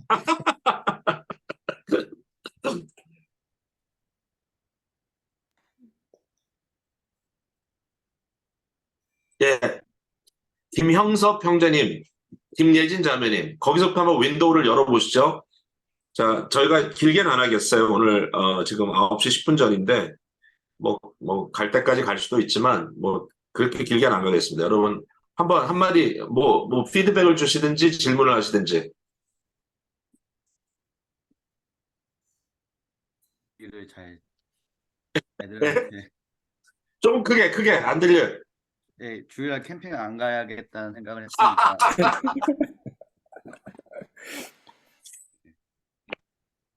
근데 좀, 동감이 되죠? 이런 내용들이. 그러시나요? 예, 공감이 됐습니다. 네네네. 감사합니다. 우리 예진 자매는 특별히, 저는 기쁨의 교회 와서 예배 순서들 중에서 마지막 부분 복의 선언 파송하는 부분이 되게 낯설었었는데 음, 오늘 목사님 말씀 들으니까 그런 의미가 있어서 예, 예, 예. 소리가 갑자기 쑥 들어갔네. 왜 그러지? 소리가 갑자기 죽었어. 그런 의미가 있었구나까지 들었어요. 이상하다. 아, 자, 안 되네, 안 되네. 거기까지 들었어요. 거기까지 들었어요. 잘 됐어요. 오케이. 그 다음에, 예. 김재영, 안신혜 어. 부부. 예. 열었어. 마이크를 열었어요. 말씀하세요. 아, 저도 이제 주말에 어렸을 때부터 교회를 나갔는데 음, 말씀하신 대로 약간 주말에 빠지는 거에 대해서 좀 그거를 좀 무겁게 받아들이지 못하고 좀 쉽게 생각했던 면이 있었던 것 같은데 저처럼 이제 모태신앙인 친구들이 저 같은 경우가 좀 많은 것 같더라고요. 이게 어, 자기가 막 진짜로 믿어서 이게 다니기 시작한 이런 게 아니라 아, 어렸을 때부터 이제 관성으로 다니다 보니까 그게 좀 쉽게 생각한 면이 있었던 것 같고 그 말씀하신 것 중에 그 처음 예배 시작할 때 이제 예배로의 부름도 하나님이 선포하시는 것이니까 굉장히 중요한 거라는 말씀을 듣고 아 이것도 내가 너무 그동안 놓치고 있었던 부분이 아닌가 이렇게 생각이 좀 들었습니다. 야, 굿 스튜던트네. 이게 사실 이제 너무 릴렉스돼 있죠. 근데 이제 그 중에 하나가 우리가 이제 예배에 대해서 굉장히 캐주얼해지고 그러니까 이제 예배의 신비감이나 예배의 영적인 그 리얼리티를 우리가 상실했기 때문에 그러니까 결국 모든 게 이렇게 상실이 되면 다 플랫돼 버리니까 그 다음에 이제 유일하게 얻을 수 있는 건 뭐냐면 음악에 감동받고 뭔가 이렇게 뭐 이렇게 설교에 폴스웨이드 되는 그런 뭐 마음의 어떤 뭐 스토링이 있다든지 여기에 굉장히 이제 집중하다 보니까 그날 그날 어떤 날은 기분 좋고 어떤 날은 기분 안 좋아해. 왜냐면 어떤 날은 오늘은 좀 뭔가 좀 음악이 아니었어. 뭐 예를 들면. 그러니까 이제 그게 이제 되게 불행한 거죠. 왜냐면 이제 예배라는 현실 자체에 대한 어떤 감동이나 신비감이 사라져 버린 상태니까 결국은 이제 굉장히 이제 엔터테인먼트를 듣듯이 마치 뭐 SNL 보면서 웃듯이 오늘은 재미없었네? 뭐 오늘은 되게 재밌었네? 이제 이런 형태로 생각을 해버리기 때문에 이제 사실은 이제 굉장히 많은 걸 우리가 잃어버리는 거죠. 예. 그 사실 교회가 잘못한 것도 많아요. 저희도 뭐 사실 예배의 어떤 그런 무게감, 신비감 같은 거를 근데 그렇다고 해서 뭐 이걸 이렇게 인위적으로 만들 수 없잖아요. 뭐 향을 피우고 뭐 갑자기 불을 막 어떻게 하고 뭐 그러니까 요새도 이제 그런 오디오 비주얼 이런 걸 많이 좀 매니플레이트 하려고 하는데 이제 저는 우리 교회는 좀 밝은 게 좋아가지고 사실 본당은 되게 밝잖아요. 제가 우리 교회 이제 이 예배당 질 때, 이 내부를 질 때, 부탁했던 게 제발 밝게 지어달라, 밝게 지어달라. 왜냐하면 예전에 빌려보는 건물이 너무 어두웠어요. 그래서, 좀 밝게 해달라고, 밝은 거 좋아해가지고. 왜냐하면 말씀도 듣고 막 너무 좋은데, 어쨌든 뭔가 이렇게 좀, 이렇게 인위적인 방법이 아닌, 이 말씀에 의존하여서 내가 믿음을 통하여 그것을 현실화시키는 이제 그러한 훈련들이 좀 잘 돼 있다면 사실 어디 가서도 예배 드릴 수 있는 거죠. 그렇다면 우리가. 너무 좋은 말씀 고마워요. 강은지 자매님도 예 잠깐 아까 열었었는데 다시 닫으셨네요.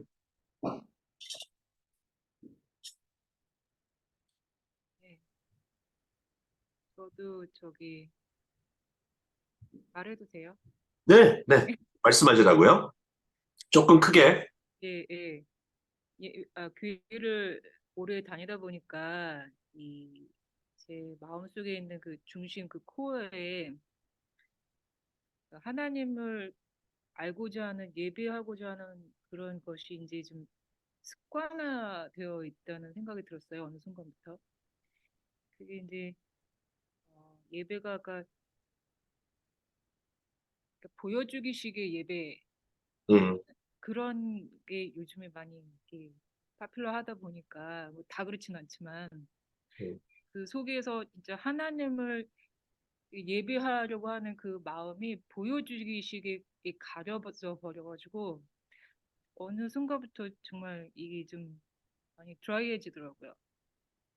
그게 하나의 고민이 됐고 이제 제 안에 이제 풀고자 하는 그 신앙의 숙제가 됐는데 여기 펜실베니아에서 좀 그게 이제 좀 조금씩 회복이 되는 것 같고. 그래서 그런 시간들을 지금 지나가고 있습니다. 네, 네. 아유, 감사합니다.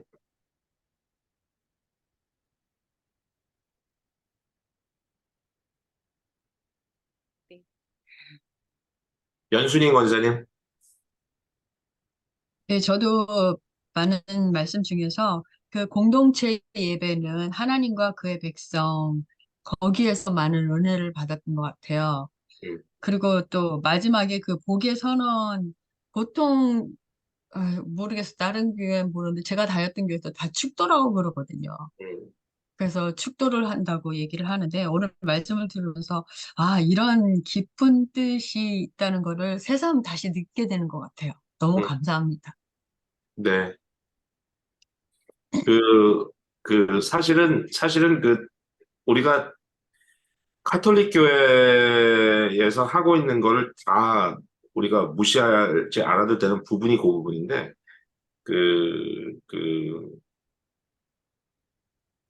제가 보고 좀 놀랐어요. 아, 여기에 그 스피릿이 살아있구나. 그러니까 이제 카톨릭 교회에서는 그거를 강복 선포라고 부르더라고. 강복 선언인가? 강복 선언. 그래서 축도라는 말 안 써요, 그분들. 근데 그 말이 맞아요. 그러니까 하나님의 복이 강림하도록 선언하는 것이다. 선포하는 것이다. 그러니까 복의 선포라는 말이죠. 좀 풀어서 얘기하면. 그래서 여기서 어떻게 이게 이렇게 돼 있구나. 깜짝 놀랐어요. 제가. 몰랐으니까 저는. 근데 이제 안타깝게도 예배의 이 리터지의 의미를 상실을 한 그런 경우에 이 축도가 그냥 아무 데서나. 근데 사실은 원래 축도를요, 소위 말하는 그 축도, 복의 선포를 아무 데서나 하는 게 아니에요. 그러니까 이제 저는 목회자가 이제 집에 계시는 분들이나 병원에 계신 분들을 방문했을 때 그분들이 예배에 합류하지 못한다는 그런 전제 속에서 이제 신방 예배를 할 때, 예식을 할 때, 이제 축도를 하는 경우가 있는데, 이제 그 가정을 위해서 하는 것이지만, 사실 엄밀히 따지면, 이제 주일 대예배 때 그 일이 벌어지는 거고, 그러니까 목사가 고유적으로 다니면서 아무 데서나 축도는 해서는 할 수 없는 거죠. 원칙적으로 따지면. 그래서, 도리어 그럴 때는 말 그대로 이제 소위 말하는 이제 축도, 복의 선포의 형식보다는 말 그대로 축도, 그러니까 복을 구하는 기도를 그냥 드리는 게 낫지 않겠나는 생각이 들 때도 있어요. 그렇게 할 때도 있고요, 제가. 그래서, 예를 들면 이제 우리가 금요 집회를 하면 마칠 때 꼭 주님 가르친 기도로 끝을 내잖아요. 소위 말하는 복의 선포를 하지 않고. 왜냐하면 금요 집회는 예배라고 안 불러요, 저희가. 금요 집회, 기도회. 새벽 집회, 새벽 기도회, 가정 경건회. 그러니까 심지어는 결혼 예배 이렇게 안 합니다. 결혼 예식. 장례 예식입니다. 장례 예배라고 안 하고. 그러니까 예배라는 말을 좀 무게 있게 써야 되겠다. 라는 동기가 거기 좀 감춰 있는 거죠. 그럼 한국에서 뭐 구역 예배 뭐 이런 것도 구역 그거를 그냥 예배라는 말을 굉장히 광범위하게 쓰시는 건데, 제가 생각할 때 이제 우리가 조금 언어를 적어도 우리식으로 사용을 한다고 한다면, 뭐 너무 또 이렇게 좀 나만 그러면 안 되겠지만, 사실 이게 예배의 신학이니까 이제 그걸 좀 더 컨시스턴하게 한다면 그 예배라는 단어를 조금 더 가드해서 쓰면 좋겠다라고 저는 생각을 해요. 그래서 뭐 구역 집회, 구역 경건회, 사랑방 모임 뭐 이러듯이. 그러니까 이제 예배라는 말을 조금 조심스럽게 쓰면 좋겠다라는 생각을 좀 하고 있죠. 네.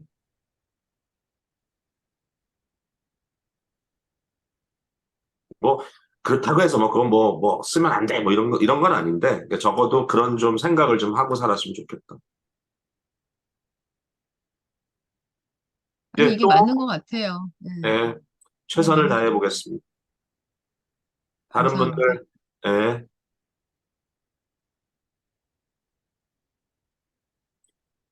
이인혜 자매님 오늘 들어와서 어땠어요? 지난주에 처음 만났어요. 네. 오늘 좋았습니다. 왜요? 다른 분들이 그 말씀해 주신 것처럼 그 예배 마지막에 파송해 주시는 것도 참 되게 그 직장으로 다시 돌아갈 때 이럴 때 좀 음, 힘이 많이 되는 것 같고, 음, 또 오늘 말씀해 주신 것 중에서 그 인간의 욕구 중심적 예배, 그 컨슈머리즘에 대해서 얘기하셨잖아요. 음. 그래서 그거 들으면서 아무래도 이제 새신자로 오다 보니까 이렇게 예배에 참여하기가 조금 어렵고 조금 저도 모르게 이렇게 바이스탠더가 될 때가 예, 있거든요. 예, 예, 예, 예. 그래서 거기에 조금 더 이렇게 집중하고 정말 하나님께 드리는 예배가 되어야겠다고 생각했습니다.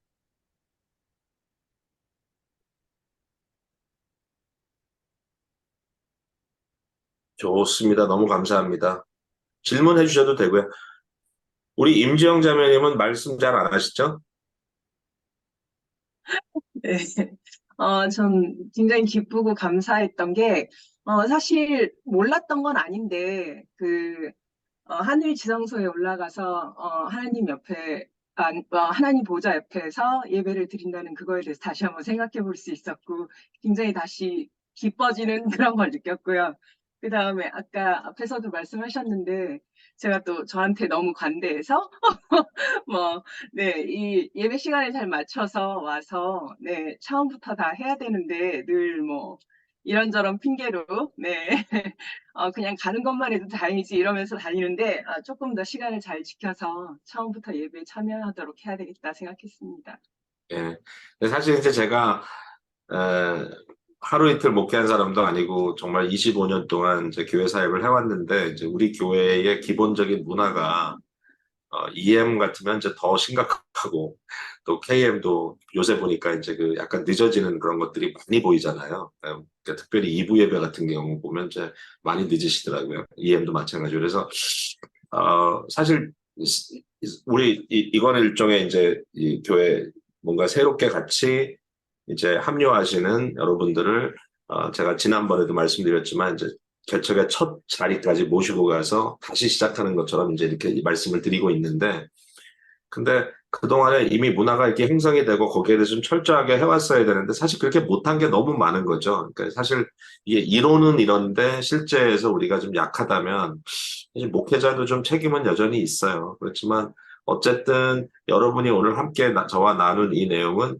우리 교회 설립부터 지금까지 계속 제가 해오는 얘기예요. 그리고 여기에 이제 한 가지 굉장히 좀 감동적인 하나의 제 에피소드가 있다면, 이제 교회를 처음 설립했을 때, 뭐, 당연히 사람이 몇 명 안 되죠. 사람이 몇 명 안 돼요.